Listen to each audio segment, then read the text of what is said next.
Hello प्यारे बच्चों, कैसे हैं आप सभी। उम्मीद करती हूँ आप सभी बहुत अच्छे होंगे। स्वागत है आप सभी का फिर से मेरे यूट्यूब चैनल जारेडा ऑनलाइन क्लासेस में। बच्चों, आज हम सभी सॉल्व करेंगे हमारे विषय सामाजिक ज्ञान की वर्कशीट पुनरावृत्ति कार्यपत्र पहला, कक्षा है 5। तो बच्चों, वीडियो स्टार्ट करने से पहले आप सभी जल्दी से जाइए, लाल बटन दबाइए और सभी मेरे चैनल को सब्सक्राइब कीजिए। चैनल को सब्सक्राइब करना ना भूलिए। पहला प्रश्न है, निम्नलिखित प्रश्नों के 4 विकल्पों में से सही एक विकल्प चुनकर लिखिए। तो बच्चों, पहला है, किस महाद्वीप को ठंडा मरुस्थल भी कहते हैं। बच्चों, किस महाद्वीप को हम ठंडा मरुस्थल कहते हैं। आर्कटिक, अंटार्कटिक, दक्षिण अमेरिका या उत्तरी अमेरिका। तो बच्चों, अंटार्कटिका महाद्वीप को हम ठंडा मरुस्थल भी कहते हैं। सौर मंडल के किस ग्रह पर जीवन मौजूद है। तो बच्चों, मंगल, बुध, पृथ्वी या शुक्र। तो बच्चों, पृथ्वी पर हमारा जीवन मौजूद है, जहां हम रहते हैं। अगला है, लंदन के पास ग्रीनविच से होकर गुजरती है। कौन सी रेखा बच्चों लंदन के पास ग्रीनविच से होकर गुजरती है। मुख्य मध्याह्न रेखा, कर्क रेखा, मकर रेखा या भूमध्य रेखा। तो बच्चों, मुख्य मध्याह्न रेखा हमारा सही उत्तर होगा। अंतरिक्ष से देखने पर हमारी पृथ्वी कैसी दिखाई देती है। तो बच्चों, अंतरिक्ष से देखने पर हमारी पृथ्वी नीली गेंद की तरह, पीली गेंद की तरह, सफ़ेद गेंद की तरह या हरी गेंद की तरह दिखाई देती है। तो बच्चों, ये हमारी नीली गेंद की तरह दिखाई देती है। लीप वर्ष में कितने दिन होते हैं। तो बच्चों, लीप वर्ष में हमारे 366 दिन होते हैं। आप सभी को पता होगा बच्चों, लीप वर्ष में एक दिन हमारा ज़्यादा होता है। क्यों होता है।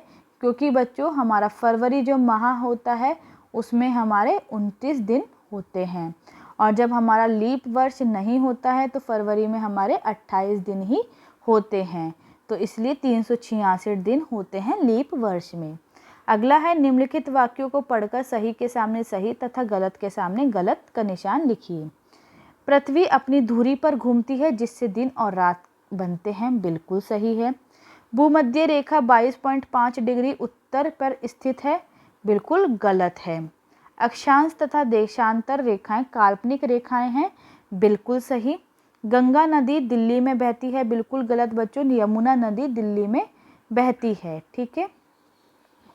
अगला प्रश्न है, निम्नलिखित प्रश्नों के उत्तर दीजिए। ग्रिड किसे कहते हैं।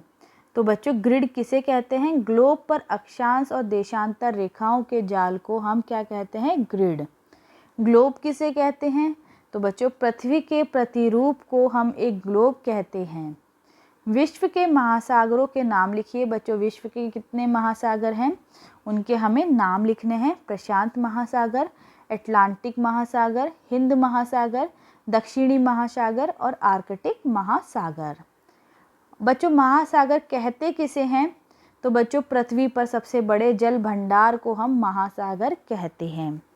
विश्व के महाद्वीपों के नाम लिखिए। तो बच्चों, हमारे विश्व में 7 महाद्वीप हैं। कौन कौन से। ऑस्ट्रेलिया, यूरोप, एशिया, अफ्रीका, दक्षिण अमेरिका, उत्तरी अमेरिका और एंटार्क्टिका। अगला प्रश्न है बच्चों, नीचे दिए गए चित्र को देखकर बताइए कि दिन और रात कैसे बनते हैं। तो देखिए बच्चों, पृथ्वी अपनी धुरी पर घूमती है, जिससे दिन और रात बनते हैं। पृथ्वी का वह भाग जो सूर्य की ओर होता है, उस भाग पर दिन होता है, जबकि दूसरे भाग में रात होती है, क्योंकि वहाँ सूर्य की किरणें नहीं पड़ती है। तो देखिए बच्चों, जो हमारी पृथ्वी है वो इस तरह से इसी पे धुरी पे गोल गोल घूमती है।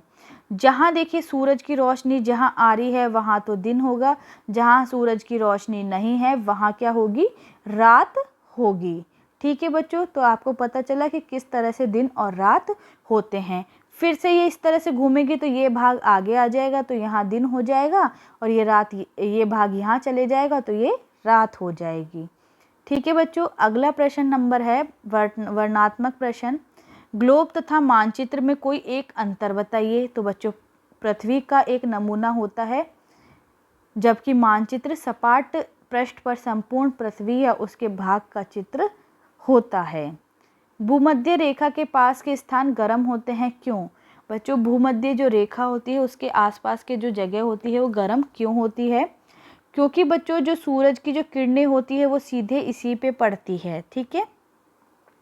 जिससे भूमध्य रेखा के पास के स्थान गर्म होते हैं। तो आप सभी अपना उत्तर लिखेंगे। भूमध्य रेखा और उसके पास के स्थानों पर सूर्य की किरणें सीधे पड़ती है, इसलिए भूमध्य रेखा के पास के स्थान गर्म होते हैं। तो बच्चों इस तरह से आप सभी को अपनी वर्कशीट को हल करना है। उम्मीद करती हूँ बच्चों आप सभी को वीडियो अच्छे से समझ में आया होगा। बच्चों अगर आप सभी को वीडियो अच्छा लगा है तो लाइक बटन दबा करके सभी वीडियो को लाइक करें, ज़्यादा से ज़्यादा वीडियो को शेयर करें और नीचे दिए कमेंट बॉक्स में मुझे कमेंट ज़रूर लिख कर बताएं कि आप सभी को वीडियो कैसा लगा। और सभी मेरे चैनल को ज़रूर सब्सक्राइब करें, चैनल को सब्सक्राइब करना ना भूलें। आप सभी बच्चों का वीडियो देखने के लिए बहुत बहुत धन्यवाद।